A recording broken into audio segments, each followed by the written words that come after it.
Right. Alluri Sitaramaraju జిల్లా DMHO Krishnamurthy Naik పై prime 9 channel ప్రసారమైన కథనం జిల్లాలో పెను ప్రకంపనలు సృష్టిస్తోంది. జిల్లాలో ఎవరి నోట విన్నా డిఎంహెచ్ఓ అవినీతి అక్రమాలపైనే గురించే చర్చ జరుగుతోంది. ప్రైమ్ 9లో ప్రసారమైన కథనానికి ప్రభుత్వం కూడా స్పందించింది. డైరెక్టర్ ఆఫ్ హెల్త్ అధికారి పద్మావతి ప్రైమ్ 9తో ఫోన్లో మాట్లాడుతూ అల్లూరు జిల్లా వైద్యాధికారి నాయక్ పై వస్తున్న ఆరోపణల మీద విచారణకు ఆదేశించినట్టు తెలిపారు. ఇందుకోసం రీజనల్ డైరెక్టర్ రాధారాణిని మరొక డీడీని విచారణ అధికారిగా నియమించామన్నారు. వీరిద్దరూ వారంలోగా విచారణ జరిపి వెంటనే రిపోర్ట్ ఇవ్వాలని ఆదేశించామన్నారు పద్మావతి.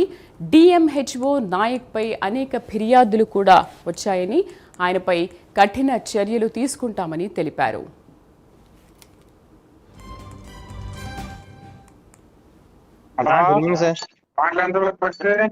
సార్ వాయిస్ వినిపించట్లేదు. హలో బాండ్లు అయిపోయిందా సార్? బాండ్లు అయిపోవడం అంటే సూపరింటెండెంట్ సైన్ అవ్వాలి సార్. అందరూ రెడీ అయిపోయి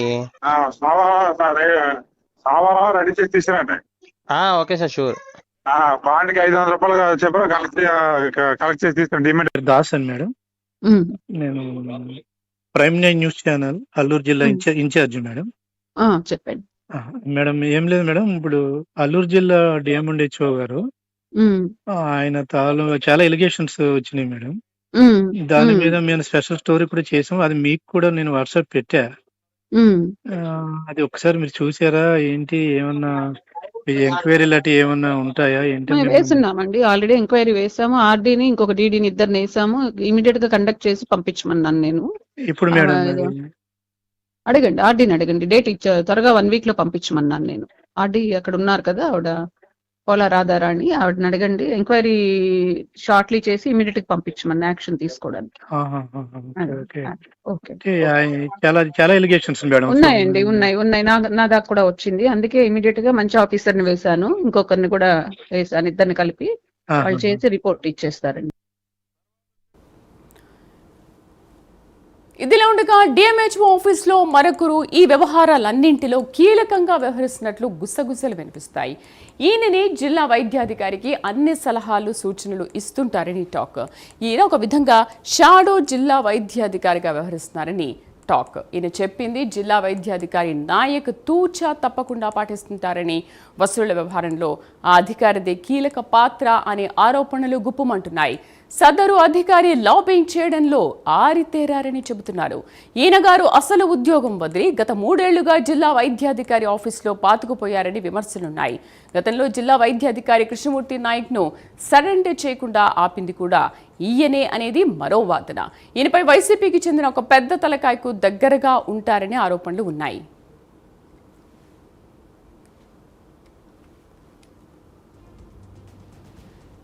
ఈయన గారు ప్రైమ్ 9లో కథనం ప్రసారం కాకుండా ఆపడానికి తనకు తెలిసిన మార్గాల ద్వారా గట్టి ప్రయత్నం చేసి భంగపడ్డారు. జిల్లా వైద్యాధికారి కార్యాలయంలో పనిచేస్తున్న సిబ్బంది అక్రమ వసూళ్లకు కేంద్ర బిందువుగా ఉన్నారు. వీరంతా కృష్ణమూర్తి నాయక్ ఆదేశాల మేరకే వసూలు చేసినట్టు తెలుస్తోంది. దీనికి సంబంధించి ప్రైమ్ 9 కీలక ఆధారం సంపాదించింది. ఆఫీస్కు చెందిన ఒక వ్యక్తి అవుట్ సోర్సింగ్ సిబ్బందితో రెన్యువల్ చేయడానికి డబ్బులు డిమాండ్ చేస్తున్నారు.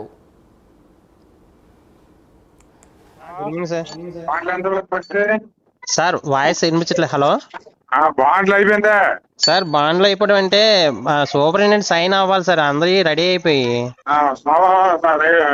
సావారం రెడీ చేసి తీసుకురండి. Okay sir, sure. బాండ్కి 500 రూపాయలు చెప్పారు, కలెక్ట్ చేసి తీసుకురండి. డిమాండ్ అయితే అడుగుతుంటారు. బాండ్కి 500 రూపాయలు చొప్పున కలెక్ట్ చేసి తీసుకురావాలండి. మళ్ళీ ఇది వాళ్ళకి చెప్పాలి అయితే స్టాఫ్కి, ఇంకా ఎవరికి తెలియదు కదా ఈ విషయం. చెప్పండి, చెప్పగలుగుతుంది. ఇంత ముందు అంటే తీసుకోలేదు కదా, ఇలా అడుగుతారు. ఏమని చెప్పమంటారండి? వచ్చి డైరెక్ట్ డిమాండ్ అయితే సంత పెట్టించుకోమండి. అప్పుడు డబ్బులు ఎక్కువ అడుగుతారు. అలాగే చెప్తానులేండి అయితే. ఎందుకు చెప్పి డిమాండ్ వచ్చారు అడిగారు చెప్పండి కాకపోతే. ఓకే సార్, సరే సరే అయితే.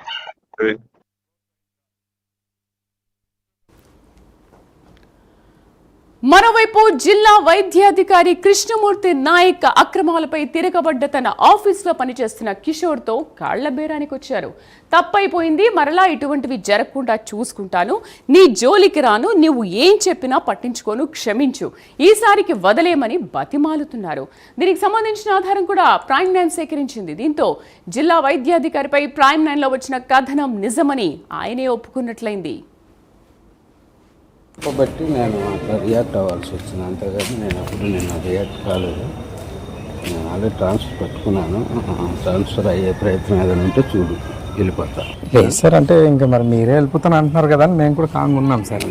అదే అందుకని ఒకవేళ వాళ్ళు ఏమైనా ప్రజా సంఘ నాయకులు ఏమైనా వస్తారు ఏంటన్నది నాకు తెలియదు. కానీ నాకు మాత్రం మీరు ఎప్పుడైతే ఆ మాట అన్నారో నాకు ఆ మాట అసలు నచ్చలేదు సార్. చెప్తాను, ఓపెన్గా చెప్తాను. నేను అలాగ వాయిస్ రికార్డులు ఇవి చేయాలి అనుకుంటే స్టార్టింగ్ నుంచి నేను ఎన్నో చేసేవాడిని. నేను చేయలేదు సార్, నేను ఎప్పుడు చేయలేదు, చెయ్యాలి అని అనుకోలేదు కూడా. మీరు అన్నీ మాట్లాడిన తర్వాత నేను చేయలేదు అంటే మీరు అర్థం చేసుకోండి సార్. లాస్ట్ ఒక్క సర్లే ఇదేదో వేరే రాంగ్ రూట్లోకి పోతుంది, ఏం పీకుతావు, బొచ్చు పీకుతావు, అది నాకు నచ్చలేదు సార్, నిజంగా నచ్చలేదు. నేను ఏం పీకుతానో డిఎండి ఆఫీస్ సీసీ గారికి తెలుసు, అదే సీట్లో కూర్చుని ఏమోకి తెలుసు, కిరణ్ అని యూడీసీ కిరణ్ అని కూడా తెలుసు.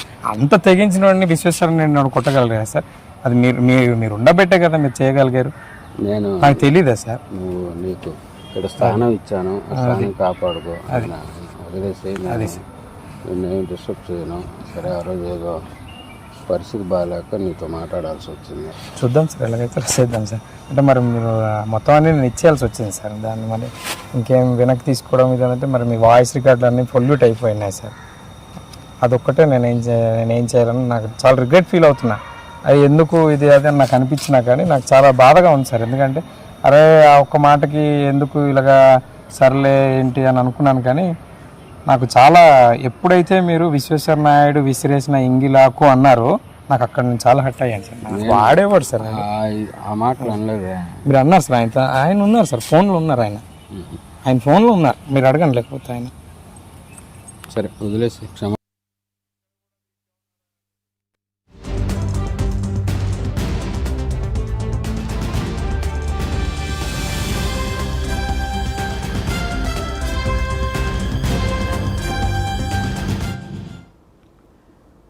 మరోవైపు ప్రైమ్ 9లో ప్రసారమైన కథనాన్ని చూసిన జిల్లా ప్రజలు ఇటువంటి వ్యక్తిని ఎంతో ప్రాముఖ్యత కలిగిన వైద్య శాఖ జిల్లా అధికారిగా ఎలా నియమించారని ప్రశ్నల వర్షం కురిపిస్తున్నారు. తక్షణం కృష్ణమూర్తి నాయక్ను సస్పెండ్ చేయాలని గిరిజనులు, ప్రజా సంఘాలు, పార్టీ నాయకులు డిమాండ్ చేస్తున్నారు. పూర్తి సమాచారాన్ని మా అసోసియేట్ ఎడిటర్ వాసు లైవ్లో అందిస్తారు. వాసు, ఇంతకు ముందు నాయక్ పై కూడా అసలు వైద్యాధిశాఖ అధికారిగా రాకముందు కూడా చాలా ఎలిగేషన్స్ ఉన్నాయి అండ్ చాలా ఫిర్యాదులు కూడా ఉన్నాయనే నేపథ్యంలో అసలు ఈ పోస్ట్కి ఆయన్ని ఎలా ప్రమోట్ చేశారు, ఇంకా ఇటువంటి అక్రమాలు జరుగుతున్నా కూడా ఇంకా అసలు ఎలా నమ్ముతున్నారు పక్కనున్న వాళ్ళు? శ్రీదేవి, అల్లూరు జిల్లాలో మొత్తం కూడా అమాయకులైనటువంటి అడవి బిడ్డలకి సేవ చేయాలని ఇటువంటి ప్రభుత్వ అధికారులను పంపినప్పుడు వీళ్ళు అమాయకమైన గిరిజనులను మోసం చేస్తూ ఈ విధంగా స్వార్థపూరితంగా అవినీతికి పాల్పడుతూ వాళ్ళ సొంత ఎజెండాతో ఈ విధంగా చేయటం పరిపాటిగా మారిపోయింది. వాళ్ళందరూ కూడా ప్రైమ్ 9 అండగా నిలబడుతుంది. ఇవాళ వైద్య శాఖలో సంబంధించినటువంటి అవినీతి దందా కాదు, గతంలో జీసీసీ అవ్వచ్చు, అంతకుముందు 100 కోట్ల అమాయకమైన గిరిజనుల నుండి 100 కోట్లు వసూలు చేసిన పడాలకు సంబంధించినటువంటి స్వచ్ఛంద సంస్థ సంబంధించిన వ్యవహారం అవ్వచ్చు, అన్నింటిలో కూడా ప్రైమ్ 9 వారికి అండగా నిలబడి చివరి వరకు కూడా పోరాడుతుంది. అందులో భాగంగానే వైద్య అధికారి కృష్ణమూర్తి చేసినటువంటి అవకతవకల్ని ప్రైమ్ 9కి దృష్టికి తీసుకురాగా మన అన్ని కూడా వరుస కథనాలు ప్రచారం చేయడం జరిగింది. దీంతో ప్రభుత్వం ఇవాళ స్పందించింది. తక్షణం అతనిపై విచారణకు కూడా ఆదేశించడం జరిగింది. రీజనల్ డైరెక్టర్ని, ఒక డీడీని కూడా నియమించడం జరిగింది. వారం రోజుల్లో అతనిపై మొత్తం నివేదిక ఇవ్వాలని కూడా ఆదేశించడం జరిగింది. ఇక మీరు అన్నట్టు ఈ విధంగా చేసినటువంటి మనం విన్నాం, చాలామంది బాధితులు మాట్లాడారు, మాజీ ఎమ్మెల్యేలు కూడా మాట్లాడారు. వాళ్ళు కూడా చెప్పేది అదే, ఈ విధంగా చేసే వాళ్ళని గిరిజన ప్రాంతాల్లో సేవ చేయడానికి ఏ విధంగా పంపించారు, అసలు ఎటువంటి వాళ్ళని ఈ ప్రాంతానికి ఇది పంపించారు, గిరిజన ప్రాంతాలకు పంపే వ్యక్తుల్ని కాస్త మంచి హృదయం ఉన్న వాళ్ళని, సేవ చేసే వాళ్ళని పంపించాలి. ఈ విధంగా అవినీతికి పాడుపడే వాళ్ళని, సస్పెండ్ అయిన వాళ్ళని పంపిస్తే వాళ్ళు ఏం సేవ చేస్తారని కూడా ప్రశ్నించే పరిస్థితి ఏర్పడుతుంది. ఇతని గురించి గత కొన్ని మాసాలకు కూడా అనేకమైన ఆరోపణలు వస్తున్నా కూడా పట్టించుకునే నాదులు లేకుండా పోయారు. కలెక్టర్ కూడా ఫిర్యాదు చేయడం జరిగింది. మనం నిన్న కూడా ప్రసారం చేసాం, ఒక డాక్టర్, మహిళా డాక్టర్ పట్ల కూడా అతను ఏ విధంగా దబాయి బుకాయిస్తున్నారో నీ సంగతి తేలుస్తాను అంటున్నాడు. నువ్వే రమ్మన్నావు కదా, మా ఇంటికి రమ్మన్నావు కదా, భోజనం పెడతా అన్నావు కానీ తన పాపం లబోదీపం అంటే నెత్తి నోరు కొట్టుకున్నా సరే నీ సంగతి తెలుస్తాను. అదేవిధంగా ఒక సిబ్బందికి సంబంధించి భర్తతో కూడా బెదిరించి మాట్లాడుతాను, నీ సంగతి తెలుస్తాను, నేను వస్తాను, కొట్టుకుందామా తేల్చుకుందాం. ఒక వైద్యాధికారి మాట్లాడాల్సిన మాటలనేవి ఒక్కసారి అవన్నీ కూడా మాట్లాడితే అంటే ఏ స్థాయిలో ఉన్నటువంటి అధికారులు ఈ విధంగా దందాలు చేస్తున్నారు. కేవలం వీళ్ళు అమాయకమైన గిరిజనులు, వాళ్ళని ఏం చేసినా ఎవరో పట్టించుకోరనే దృక్పథంతోనే ఆ బలమైన దీంతోనే ఇక్కడికి వచ్చి ఆ కోట్లాది రూపాయలు సంపాదించుకునే పరిస్థితి ఏర్పడుతుంది. గతంలో కూడా జీసీసీలో కూడా అనేక అక్రమాలను వెలుగు తెచ్చాం. ఇప్పుడు వైద్య శాఖలో కూడా ఇదే విధంగా జరుగుతుంది. ప్రస్తుతం ఈ కృష్ణమూర్తిపై ఆరోపణలపై మొత్తం విచారణ జరుగుతుంది. వారం రోజుల్లో విచారణ అనంతరం కూడా అతనిపై చర్యలు తీసుకుంది ప్రభుత్వం కూడా సిద్ధమవుతుంది. ఇప్పటికే అనేక గిరిజన సంఘాలు కూడా కలెక్టర్కి కూడా ఫిర్యాదు చేయడం జరిగింది. దీనికి సంబంధించి బాధితులు కూడా ఎప్పుడైతే నిన్న ఇవాళ మనం ప్రసారం చేసాం, ఈ ప్రసారాలను స్పందించినటువంటి అనేక మంది మరింత మంది బాధితులు ముందుకు వస్తున్నారు. మేము కూడా ఈయన వల్ల ఇబ్బంది పడ్డామని చెప్తున్నారు. అవుట్సోర్సింగ్ సిబ్బంది రెన్యూవల్ చేయించుకునేందుకు కూడా డబ్బులు తీసుకుంటున్నారు. అదేవిధంగా అక్కడ ఉన్నటువంటి ఆయన ఆ కార్యాలయంలో ఉన్నటువంటి కొంత సిబ్బందిపై వాళ్ళని బెదిరించి మీరు డబ్బులు వసూలు చేయండి అంటే వాళ్ళు తిరగబడే పరిస్థితి వస్తుంది. ఇలాగ అనేక రూపాల్లో మనం కూడా ఆయన వాయిస్ను కూడా రికార్డులో వినటం జరిగింది. ఏ స్వరంతో మాట్లాడుతున్నారో, ఏ స్వరంతో బెదిరిస్తున్నారో మనం చూడొచ్చు. ఇటువంటి అధికారులు అవసరమా గిరిజన ప్రాంతంలో, ముఖ్యంగా గిరిజన ప్రాంతంలో? శ్రీదేవి వాసు, అంతకుముందు నాయక్ ఏం మాట్లాడాడు ఏంటనే ఆడియో విన్నాము. ఆ తర్వాత మళ్ళీ ఈ ఆధారాలన్నిటితో సహా ప్రైమ్ లైన్ ఎప్పుడైతే బయట పెట్టిందో మళ్ళీ కాళ్ల బేరానికి వచ్చి తప్పైంది క్షమించండి ఇంకా చెయ్యను అని చెప్పి ఇలాంటి మాటలు కూడా మాట్లాడి ఆడియో కూడా మనం విన్నాము. బట్ వైద్య శాఖ ఈ 3 ఏళ్ల నుంచి జరుగుతున్న అన్యాయాలపైన ఎస్పెషల్లీ నాయక్ పైన ఎటువంటి చర్యలు తీసుకుని వెంటనే ఇమీడియట్గా సస్పెండ్ చేస్తుందా? అసలు ప్రభుత్వం వరకు ఈ విషయం చేరిందా? వాస్తవానికి ఈ నాయక్ వచ్చి కొన్నేళ్ళే అయినప్పటికి కూడా ఇతనికి సపోర్ట్ చేసే ఆఫీసులో ఉన్నటువంటి మరో వ్యక్తి 3 ఏళ్ల బట్టి కూడా అతను ఎవరొస్తే వాళ్ళ వైపు వెళ్ళటం, వాళ్ళని సపోర్ట్ చేయటం, ఈ విధంగా మీడియాలో రాకుండా అడ్డుకోవటం, మన ప్రైమ్ లైన్ కూడా అనేక విధమైన ఒత్తిడి తీసుకురావటం జరగటం జరిగింది. కానీ మన యాజమాన్యం మాత్రం ప్రజల తరపున నిలబడాలి, అమాయకమైన గిరిజనుల తరపున నిలబడాలని ఈ ప్రసారం చేయడంతో గిరిజనులు ఆనందం వ్యక్తం చేస్తున్నారు. తప్పనిసరిగా అతని మీద విచారణకు ఆదేశించడం జరిగిందంటే తప్పనిసరిగా ప్రభుత్వం దృష్టికి వెళ్ళడం జరిగింది. మన కలెక్టర్ దృష్టికి కూడా తీసుకెళ్ళడం జరిగింది. మొత్తం కూడా ప్రభుత్వం ఈ శాఖ ఏదైతే ఉందో రాష్ట్రంలో ఉన్నటువంటి ఆ శాఖ దృష్టికి కూడా తీసుకెళ్ళడం జరిగింది. వారం రోజుల్లో దీనికి సంబంధించినటువంటి విచారణ అంతా కూడా పూర్తి చేయాలని ఆదేశించడం జరిగింది. ఇవన్నీ తెలిసే అతను కాళ్ళ బేరానికి వచ్చే పరిస్థితి కనపడుతుంది. ఎవరైతే ఫిర్యాదు చేశారో వాళ్ళందరం కూడా మీరెవరో కూడా రాతపూర్వకంగా ఇవ్వద్దు, ఫిర్యాదులు చేయొద్దని బతిలాడే పరిస్థితి ఏర్పడుతుంది. కానీ ఇతని వల్ల బాధపడిన వాళ్ళు అందరూ కూడా ఇబ్బంది పడిన ఎవరో కూడా ఇతను క్షమించే పరిస్థితి కనిపించట్లేదు. తప్పనిసరిగా ఇతను ఈ ప్రాంతం నుంచి తొలగించాలి, వేరే ప్రాంతానికి బదిలీ చేయాలని కూడా అందరూ డిమాండ్ చేసే పరిస్థితి కనిపిస్తుంది. మరి ప్రభుత్వం విచారణ అనంతరం కానీ ఇప్పుడు కానీ ఎటువంటి చర్యలు తీసుకుంటుందో మనం చూడాల్సింది. Right Vasu, thank you for the updates.